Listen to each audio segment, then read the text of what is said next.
What is good, yo? It's your boy Ty, back here with another video, and in this video today, I am going to be reacting to DBG's video of the history of competitive NBA 2K MyTEAM. It's a documentary, 40 minutes long. Guys, I'm excited about this because this is a video I honestly wanted to watch, and I had to wait to do a reaction to it. So I haven't watched this video, and I'm super excited to just kind of go through the history of competitive MyTEAM, which has changed a lot, and break it down. But shout out to DBG for making this video happen. If you are new to my channel and have not yet, make sure to smash that subscribe button as we are on the road to 90,000 So competition in subscribers. MyTEAM has changed a lot over the years of it being in mode. From initially there being almost none in the 2K13 days where there was not even an auction house, and honestly, the game was just completely broken. This video probably would take a long time to put together, even too. more so than now. To the wager era of 2K15 through 2K17, where while maybe the players weren't the greatest in terms of 1v1 competition, it might have been at its peak. To 2K putting an end to the wagers in 2K17 and 18. To now, competitive MyTEAM being bigger than ever. I didn't even know people got banned for wagering back then. I mean, I wasn't in the tournament like that, so I don't really remember. From winners like Skip to Mylou, rest in peace, to Ty and Jomar winning the last couple of years. Today is the final of the tournament, with Definitive facing off against Ty on the next gen side, and on the current gen side, it's Splash Edition facing off against Swaggy in that final. And in this video, over the next, I don't know how long, we're going to be talking about the entire history of competitive MyTEAM. And lads, if you guys are watching this when it's just out, we are going to be live for the 250K. Yeah, final, DBG and best players he had a good watch party. It's been too long on the first year or two of MyTEAM because it was incredibly primitive. NBA 2K13 was the first year of the game, and honestly, like, you couldn't even put cards up in the auction house. The whole concept of the game was completing road to the playoffs, which is like not even an entire season of. I didn't say road to the playoffs is interesting. And for completing, you got a 99 overall Michael Jordan card. There was still cheese, but honestly, you need to win 9 to 12 games to get that card at some throughout the year. Anyone who really put in the time to this mode had the Michael Jordan card, was in that top seed, so it wasn't like it was a particularly difficult thing for people to get. The game was completely broken. Contests didn't work. Fadeaway threes. People were shooting Euro step limitless threes, and they were all going in. Yeah, this I didn't was a play the game really. We like to look on it like it was a great thing. Blocks weren't able to be were unblockable in this, or dunks were unblockable in this game. This was a bad game, kind of a bad mode. But you know what? It's better than their current My Faction mode in WWE. And for the first year, it was what it was.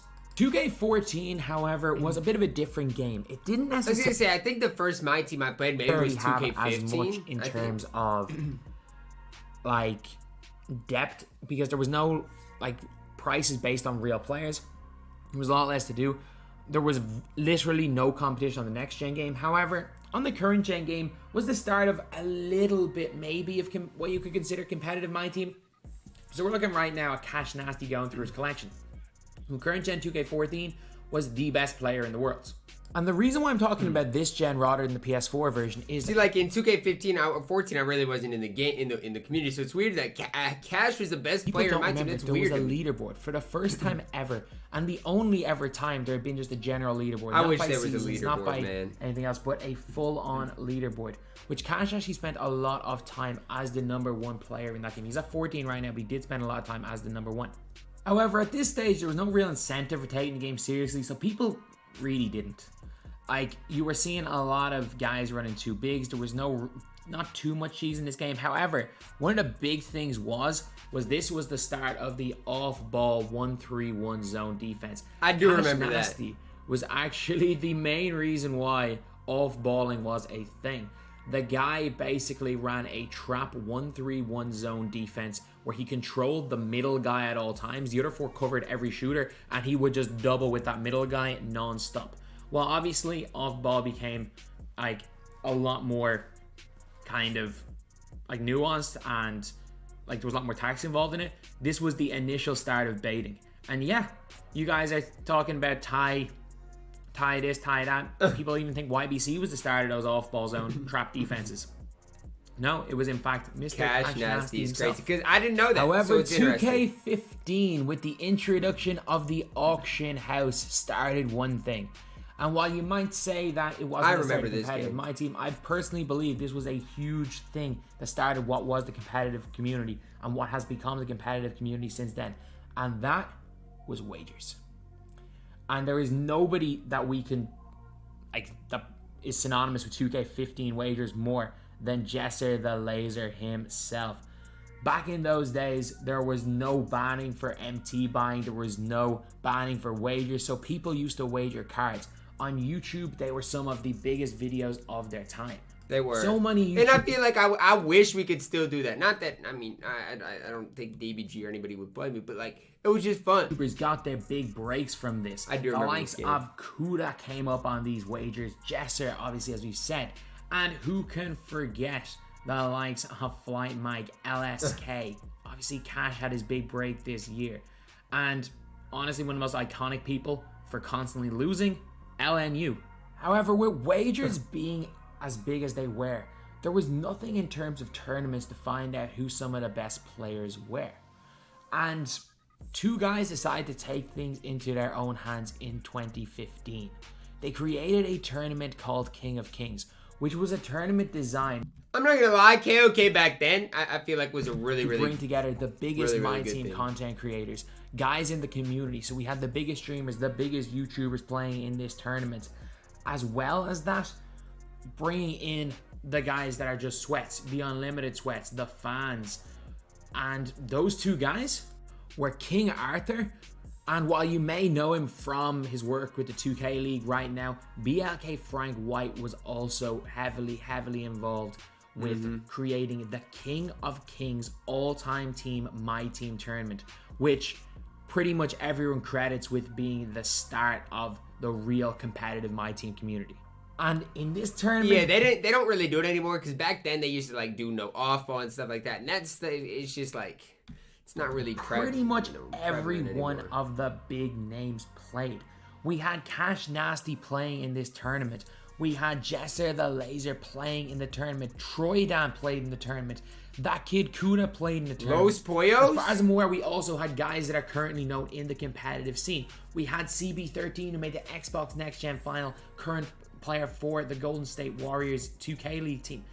In terms of competitive 2K, this was before Pro-Am. This was the peak. The best players in the world at 2K were either playing in things like Players Lounge, Play Now, but most of them were playing in tournaments like this. And what may come as a surprise to so many of you guys, the winner of the very first PlayStation side of the KOK tournament was in fact Los Pollos TV.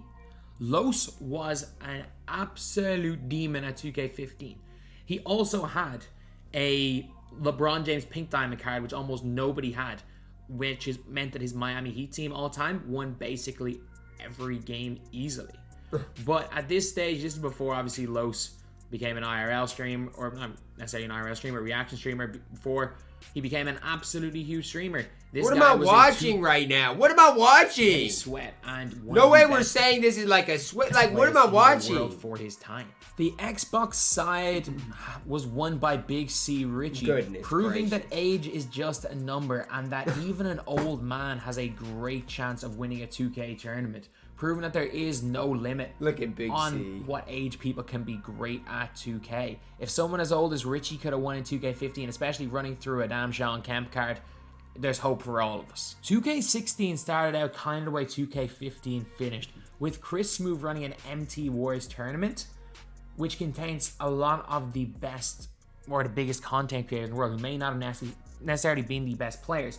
But in terms of tournaments, this stuff was looks the biggest fun. Early in 2K16. It really does. MT Wars tournament between the likes of Jesser, Lost, I think Epic Kai was in it, STG was in it, and Cash was definitely in it. I can't remember who else though. As far as I'm aware, Lost and Unbound came back after his humiliation with the LNU donations in 2K15. I'm pretty sure Lost and Unbound came back to dominate this tournament. This is like a draft tournament, Lost drafted the best team. If you beat your opponent, you can like steal one of their players. He just got on a run, had the best team, and absolutely just dominated. The guy dominated, which is hilarious considering, if you guys remember the 2K15 LNU donations, no one expected it. Wagers continue to be an even bigger thing, with MyTEAM becoming the biggest it had ever been as a mode, and probably ever would be, other than maybe 2K19 or COVID times. So like, this looks fun. With, again, the likes of Jester, Cash completely blowing up to new heights. CashNasty ending up with over 1 million subscribers by the end of that year. Jester getting to over 500,000. A hell of a lot of that being based off of these wagers, being based off people liking to see content creators coming up against each other. However, at this stage, the full competitive MyTEAM community had not really been formed, and it was still mainly just content creators playing against each other for videos more so than anything. But there was still... But like, this would be fun, you know what I'm saying? Obviously, it's different now, but this would just be fun. This did inspire a lot of people to take the game more seriously. Because they were playing for something. This would be fun. Then later on in the year, Frank and King Arthur came back with the MT Playoffs tournament. This was a tournament with most of the biggest content creators. As far as I'm aware, MT Playoffs is more of a content creator tournament. And at this stage, a lot of competitive MyTEAM was... Yeah, I mean, look at the big names on content creators. Look, I mean, there's some big names. Who's going to win these? While the real sweats, yeah, they were kind of hidden in the shadows, waiting for 2K17 to pop up, which is where they all came out. The KOK tournament then came back later on in that year. And again, a star-studded like lineup of players in that tournament. The likes of LSK. I don't think Jester played in it in 2K16. Cash didn't play in 2K16, but there was still Troydan, Zach. I remember 2K16. It was Low still played, an absolutely star-studded cast of players. Some of the biggest YouTubers and streamers in the world right now played in this tournament back in that year. And yeah, this was again the biggest tournament, the highlight of competitive MyTEAM for that time. The tournament was actually won by that kid Kuda, who honestly, I will say, one of the most talented people to ever be in the MyTEAM community. The guy literally was the best MyTEAM player in the world at this stage, won a 2K league with the Knicks, and if you ever was the best editor in the community. And if you've seen what he's doing now with his photography, it's incredible. As well as that, he is now currently one of the creative forces behind 2Hype. He is one of the most talented people, and one of these guys that... That's a lovely awesome guy as well. Like, that's awesome to see, you know, him succeed in everything he done. But at this stage, competitive MyTEAM videos was what he was mainly known for, and he was the winner of KOK.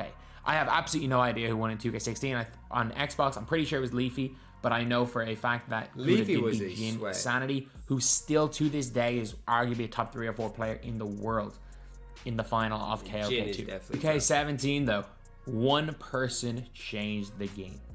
A guy who was streaming on Twitch at the time, a Park player, changed the entire game mode of MyTEAM within a week. This guy was the best player in the game at the time. There was the likes of Crymouse, but this guy was the guy that really showed everyone the sauce. The 5-out meta. The 5-out meta became the prevalent way of playing 2K. And really, 5-out went from... People didn't really dribble. People played through the post. You played a lot of different styles. But no, there is one game that changed everything in terms of the way the game MyTEAM was played at that time. And that was when this guy took on Ambush. Ambush was seen as maybe the best player in the world at that time. And yeah, I'm not gonna lie, TJ. That's like, like when I started playing heavy in 2K19. I played in 2K17, but in 2K19, like. He was, one of the top content creators as far as Twitch-wise, streaming-wise, competitive-wise. Definitely the most dangerous player because of the fact that he had the single best team in the game. Ambush had every player, whereas the guy who came up against him didn't. He just straight up didn't. And Ambush was good. There's no question about it. Ambush was good at this time. However, while Ambush got off to an early lead in the game, he could not deal with the 5-out momentum cross. He just could not deal with it. Especially back in the 2K17 days when on-balling was mandatory. You were not allowed to off-ball. So it became next to impossible to guard this style of play. I remember that. You had to on-ball everything. Because I remember I played like Jin and Brown Boy back then, and it was just awful. Whites. Anyone with an 83-pointer hit every shot. And just like that, the community changed. No more was it running through the post. The game became 5-out. Beat your opponent because you could either blow by them, off-balling with a momentum cross. You on-ball, They couldn't keep up with the zigzag. It became 5 out. Left, right, defenders cheese helped was in, kicked awful. to a shooter. And honestly, that's the way my team was for quite a while, until the bait defense became a thing. 5 out, kick the shooter. And in reality, you could argue that that's currently the way my team competitively has been played. And as the game went on, Ambush could not deal. He could not deal with the 5 out. And just like that, all it took was one stream for everyone to realize that the game had changed forever. No more were there real tactics. No more were there really any like play through the post, play inside out. It was official. The most effective 5 out cheese, to huh? play the game of my team was get 5 shooters, run by your opponent, and either dunk, or if they help in, kick to a shooter. And that, honestly, is the way most of my team was played. And then about halfway through the year, disaster struck. I feel like if 2K should never have done this with MyTEAM wagers. I get it if people are banning or buying them, but with MyTEAM wagers, The there's game of just my no team way. would never be the same on There's YouTube no way. again. 2K banned wagers. They banned a bunch of YouTubers at the exact same time. Killzamoy was banned. Gento was banned. Ambush was banned. Afro was banned. All of them for winning or losing wagers. This was when 2K started to crack down on coin selling. And I get that part. obviously, some strange things were happening on people's accounts. And most content creators ended up getting banned because of this, which basically put an end to what was the most popular form of content.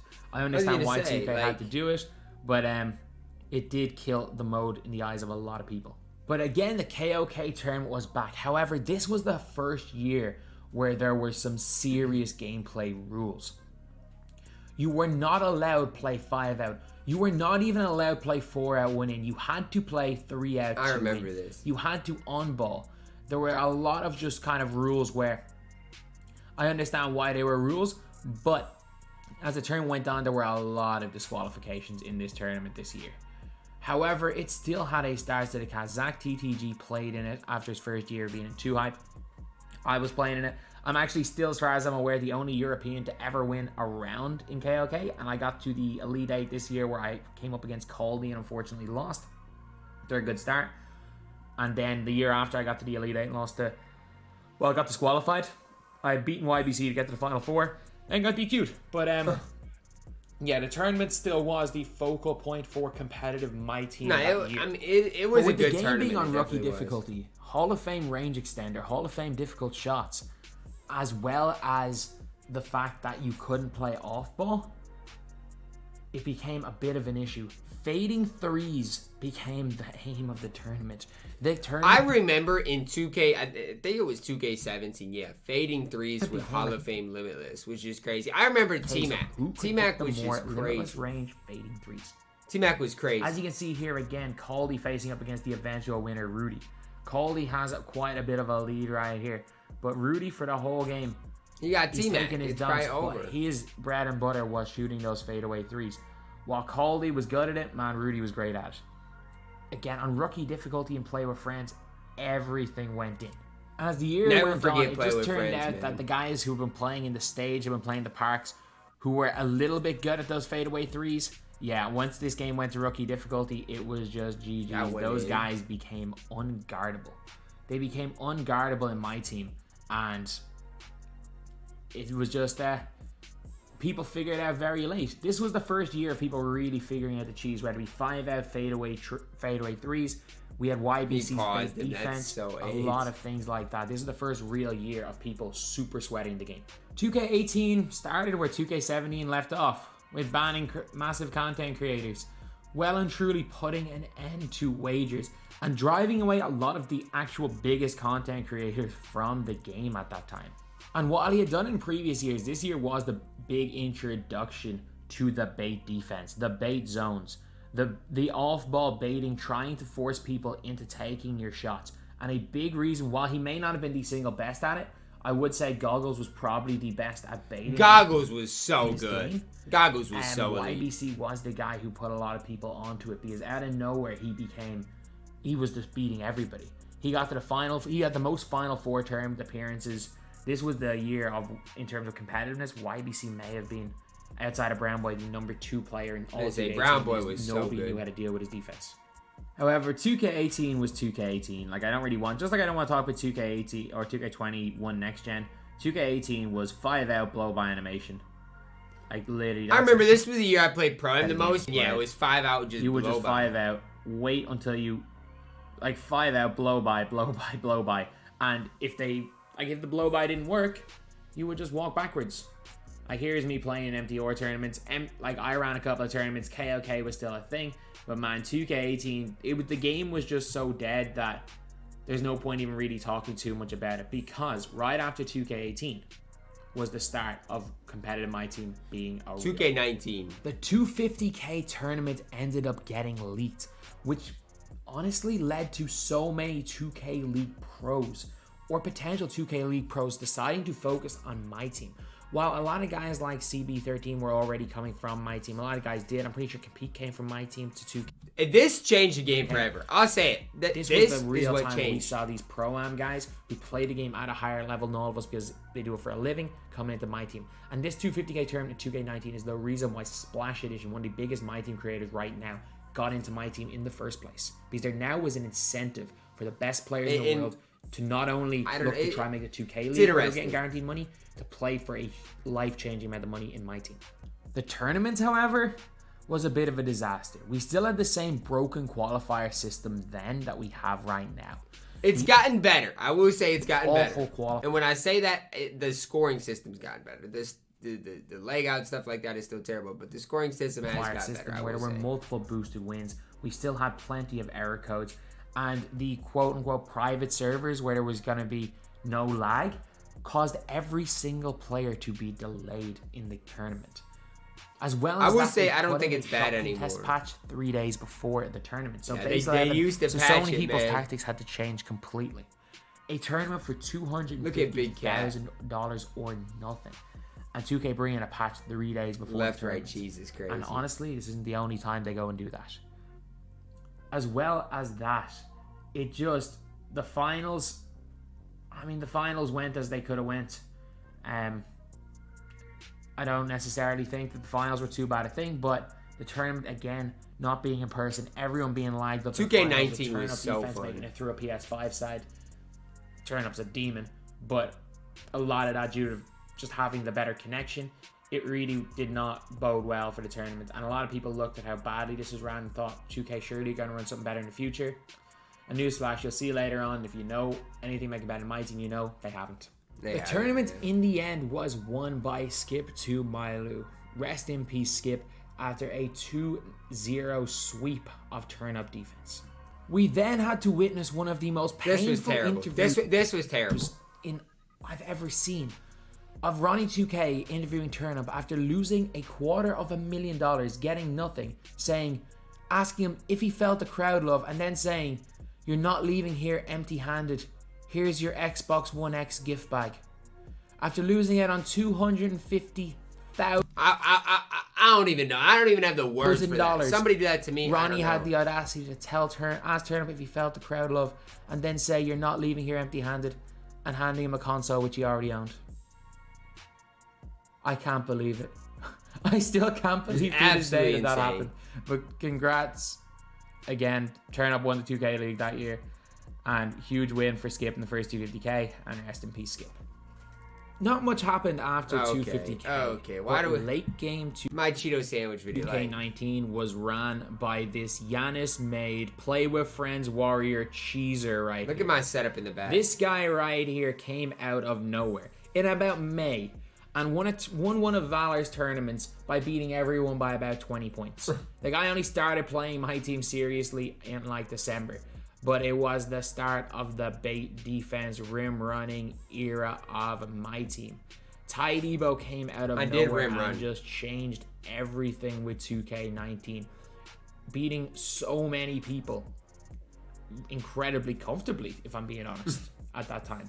For the most part, 2K19 at the end, I did, beat a lot of the people, but there wasn't like an incentive to play after 250. Nobody knew how to deal with. Outside for me, it was. There was probably a 3 or 4 week period where Ty had just been running through the competition, and I can't find footage, but Ty then faced off against Goggles in a game, which honestly was a crazy situation. So Ty faced Goggles in a tournament final. The whole tournament had been played on pro difficulty. Goggles wanted to play it on Superstar. Ty wanted it on pro because the whole tournament had been on pro. And for that reason, because Ty had come out of nowhere, the entire competitive community, they were on me. Look, we played on Play with Friends. Well, the 250K is on now, right? That's what they did. That's what we played on.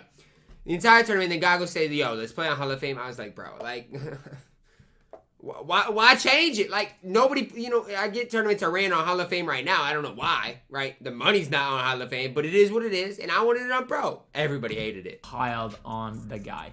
And fair play to him for pushing through it. And like, he did lose that series to Goggles, and after losing that, the amount of things he was called. A Play with Friends warrior is only good post 250, is not actually good at the game, just cheeses with Giannis, just has the best team.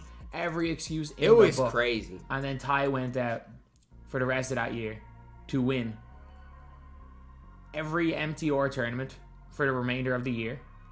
And after that, went on to win KOK, where he had to play on ball. After being told that he couldn't play this is true. If he had to play on ball, went on to win KOK on ball.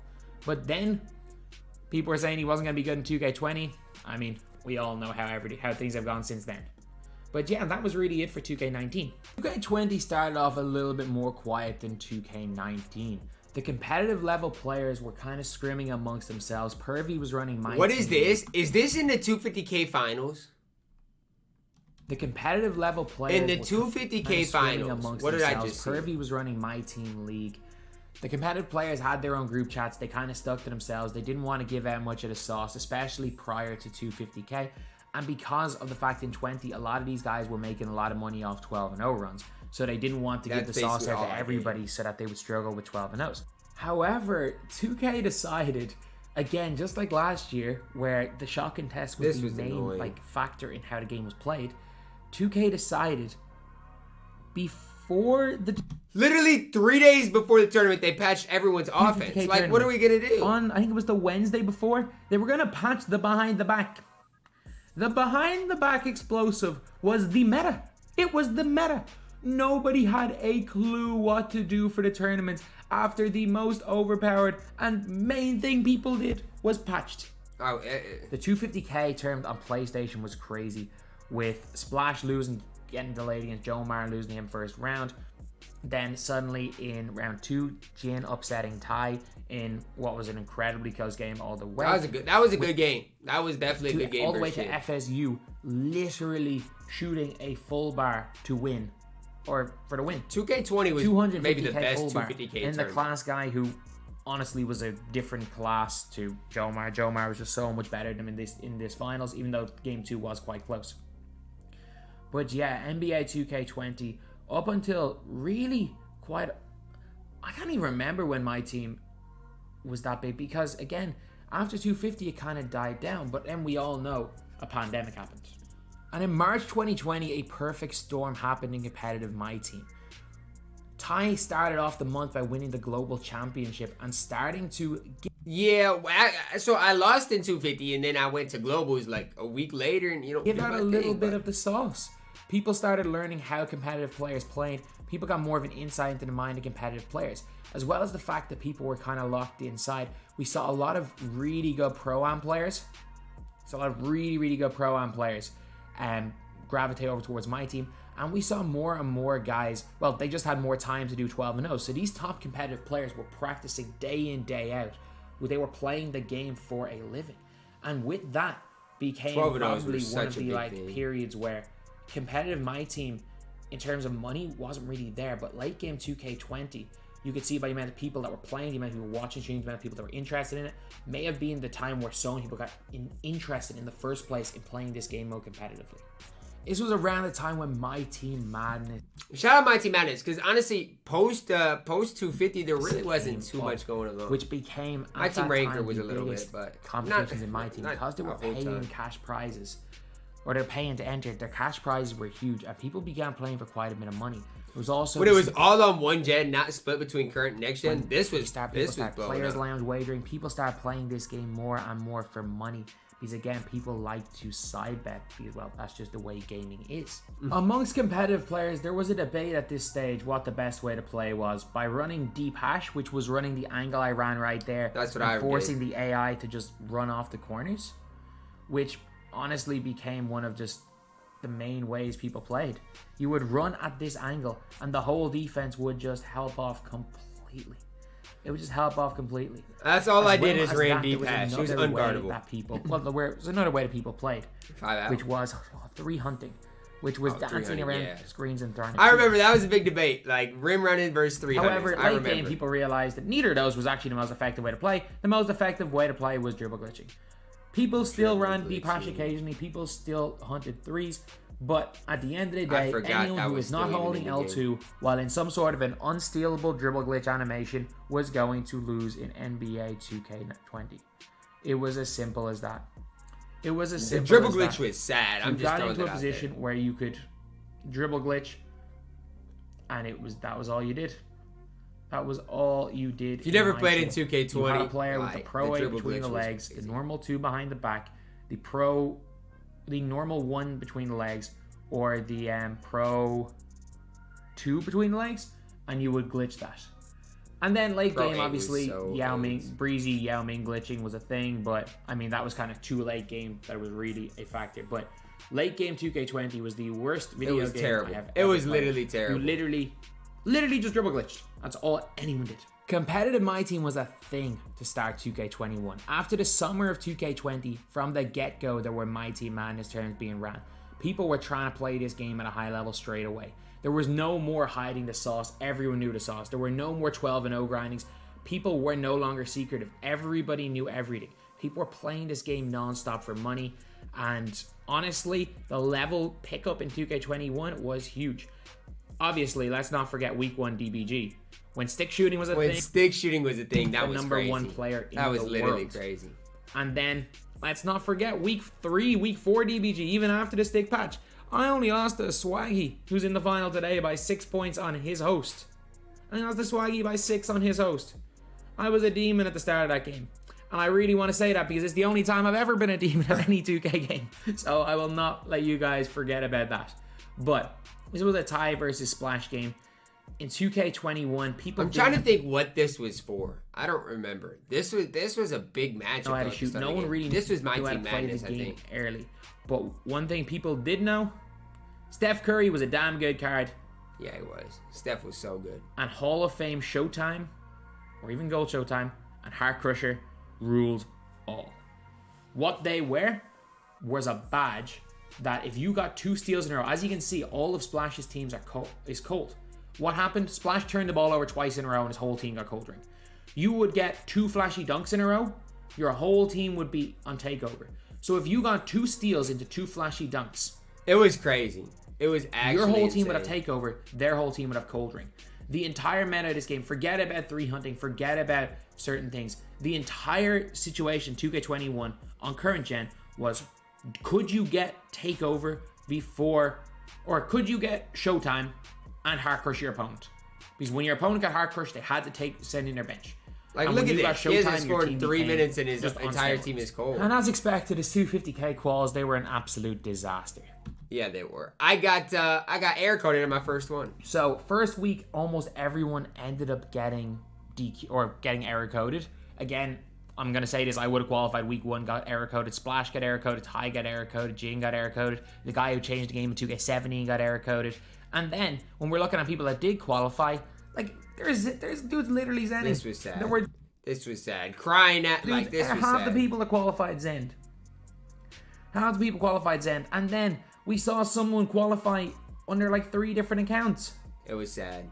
Like the 2K19 champion Skip qualified on multiple accounts. They all ended up getting disqualified, but he qualified on multiple accounts. It was actually it was crazy, sad. but you can see center wide open. Like, center with no meter. That's a Zen. It was like away. It's an obvious Zen, but he's zenning, and we got guys qualifying on multiple accounts, and people knew even going into the tournament that there was going to be a situation where people were not playing on their account. 2K were warned that it was going to happen, and it did. The 250k tournament itself was wild. From Splash Edition, this game was on insane. PlayStation to Ty on Xbox, the finals were the finals that everyone dreamed of, but getting there was crazy. I don't think we'll ever see a better matchup in the finals than Splash versus me last year. I'm just throwing that out there. From the Jen versus Honest game, where Jen hit a 3, pause cheesed Honest with 5 seconds to go, thought he'd won. Honest went down and then hit a walk-off buzzer beater to tie the game. Pause cheesed Jen right back. Yeah, pause cheese in what was a crazy scenario.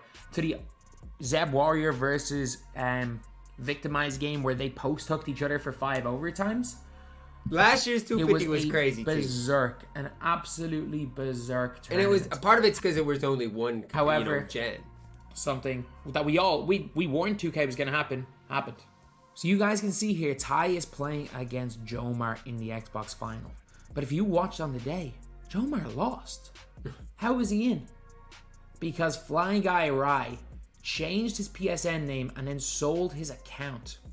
Sad. It's sad that happened, but we all knew it would until y'all fly us out or have a better way to track it. He knew he had no chance. So 2 guys who did not qualify because they get error coded ended up playing on his account and knocking out 3 people on the way. It was only figured out before the final game. However, with no prerequisite for face cam, with no like actual proof you have to be the person, this was always going to happen. And in fact, this actually happened in the NBA 2K22 tournament as well on multiple accounts, but 2K have refused to do anything, even forcing FaceTime, even the slightest bit of effort to stop this happening again. Thankfully, the winners both last year and this year were the actual people, but it could have been an absolute disaster. It could have been a disaster. Were warned about it before. 2K's got to get this thing in person. It's that simple. The 250k final itself was nuts, with Splash shooting like 90% from 3 in game 1. Despite the fact that over the course of the game, I will say in terms of just playing, Ty looked like he had the advantage. Splash just did not miss in game 1. But then the legit opposite thing happened in game 2. After a 40-minute wait between games where 2K did not let the players play, so that they could interview NBA players while the entire chat spammed L, we want to see Ty and Splash. They eventually start game 2, where Splash in fact dominated the game, but it was Ty who got the lucky breaks and managed to pull away in the end. However, game 3, I think both guys will admit Ty played better in that game. So over the course of the series, look, it could have gone either way. That was just a fun series. I would have said that either player was robbed. It was a crazy series. And congrats to both of those guys. And thankfully, at least in 2K21, for winning your console side, you got 50 grand. So instead of getting a gift bag or feeling the crowd love, Splash came out with 50 grand for winning the PlayStation side. I'm not even going to talk about next gen because there wasn't that much in terms of next gen competitive. Next gen. I'm sorry. Next gen last year was horrible. I'm not even going to say the game was bad. It was horrible. I'm not even going to say next gen game was bad because I enjoyed it. The meta was just ridiculous. Horrible. We had Taco Fall running at super speed. Tall players literally had super speed in this game, and I'm not even joking. It was a sad game. You ran to the basket with somebody, and that's how you played the game. You would use a 7'5" player, and what the 7'5" player would do is run by, because taller players ran faster with the ball than without the ball. So a 7'5" player moved super slow without the ball, so they were so slow on defense. What are you super speed with the ball? So you how are you going to guard that? Sprinted to the basket with them. I've never seen anything like it. We will never see anything like it again. I didn't even mind 2K21 next gen, but I will say competitively at the end of the game, it just became sprinting with tall players. Like, look, it's a joke, man. So in 2K22, we kind of haven't really seen too many things in terms of MyTEAM Madness terms. 2K Legends have ran a few, but what we have seen an uptake in are the amount of wagers. Competitive players are playing wagers against each other for money rather than for cards like back in the day. They're playing against each other a lot. I feel like Players Lounge is more in tune to like, but their main focus now is the 250k, because there are 2 250k tournaments, one for current gen, one for next gen. So there was a potential winning of 400k on the line. Just ridiculous. You won the whole thing. So people are scrimming, people are playing wagers, while again the individual tournaments have stopped, and they normally do stop prior to 250k. I can see them picking up a lot coming into the summer, especially with 250 ending today. Right now we haven't seen too much of that this year. However, the 250k quals themselves, shambles. a shambles. So week 1, 250k quals were Splash bad. got disqualified. We're watching his week 2 qualifying first. Week 1, he got disqualified because someone stream sniped him and let him win. Danny Rifle also got disqualified for getting stream sniped. I'm not even kidding. Then week 2, people were like, oh crap, we're going to get disqualified for streaming. So nobody streamed on week 2. Nobody streamed week 2's quals because they were like, oh, if we get stream sniped, we lose. And then the best players in the world who are going to win games by 70, 80 points, they all got disqualified. People who finished like in 12th place. Yeah, 2K's got to do something. That is the problem with quals. I will say the best players got in for the most part, but the DQs People who were legit ridiculous. finished in like 12th place in the week qualifying 1 and top week 4. 2. Week 3 it was and 4, a shambles. Okay. We had But the first 2 had just qualifier DQs weeks everywhere. were just ridiculous. We had DQs everywhere. Thankfully, there wasn't as many error codes. But then we look at Legendary Wall, who got 70% glitch twice in a row on current gen, who would have qualified in both of the last 2 quals, but he got 70% glitch twice, not once, but That is twice. crazy. Quals have been a shambles for years, and they continue to be a shambles. And just like the tournament that we've been talking about, calling it a shambles for years, it was the exact same BS. Like I stick by this though, right? They just need to tweak the qualifying system. I don't think it's entirely that bad. They got to get the tournament. The tournament continued with not being in person, and then it turned out like people were playing on other people's accounts. Ron World sold his account. I don't know who played on his account, but someone else did. Not a qualifier. Ron did not play on his account. He was in Isaac's stream during it, but 2K was more worried about other stuff. It's fine. And then Ty got locked out of his Xbox account. 2K didn't even attempt to find any way to let Ty play. I mean, at the end of the day, it wasn't 2K's fault. It was an Xbox fault, but I feel like 2K could have maybe done something. This was obviously a huge game. Splash season game was huge. But, man, you couldn't... It was a fairy tale ending for Ty, but I mean, if this was a situation that looked almost certain to not to happen. Splash right but, now. I mean, 2K, for their own sake, are lucky that it did. On day 1, Swaggy, in fairness, dominated the Xbox side, especially. He might have beat me anyways on current gen. Swaggy won every game except against Drex, and Splash came through on his least favorite gen. However, Ty dug himself a hole. He was in fact down 39-15 at one stage. That's crazy. 39-15 is crazy. He came back to win in what was one of the greatest comebacks you've ever seen, and Ty came back all the way to win the entire tournament and win 50 grand. What is one of the crazy situations? Nah, the next gen storyline is just incredible. Now that I want it all, it's crazy. Who E's no sledge, E balled out, E beat Jin. He's a hooper, man. He is definitely a hooper. Both of them, because Ty's better on current, Splash is better on next. They're both playing on their least favorite gens. And then we both did end up coming through. Next gen player. Although Swaggy's a next gen player, Swaggy's a demon on current as well. We got E, who is like a next gen specialist playing against Ty. These two finals are way too close to call, and honestly, I cannot wait to watch them later today. You guys will see other videos, but I said I'd get this out before the games, so that's what I'm doing. So anyway, that's the video. So yeah, you guys know what happened, okay? Splash came out on current gen, I came out on next gen. Shout out to Swaggy, E, both super tough. Look, this is a cool little video. I'm glad DBG did this because it's fun, to see how far MyTEAM mode has actually come. And I want to know your guys' thoughts in the comments. What would you guys like to see more of as far as the competitive side of MyTEAM? More tournaments? Would you guys like to see, more wagers between content creators? Drop a like on the video. Subscribe if you're new. And as always, man, I love you guys. Have a blessed day.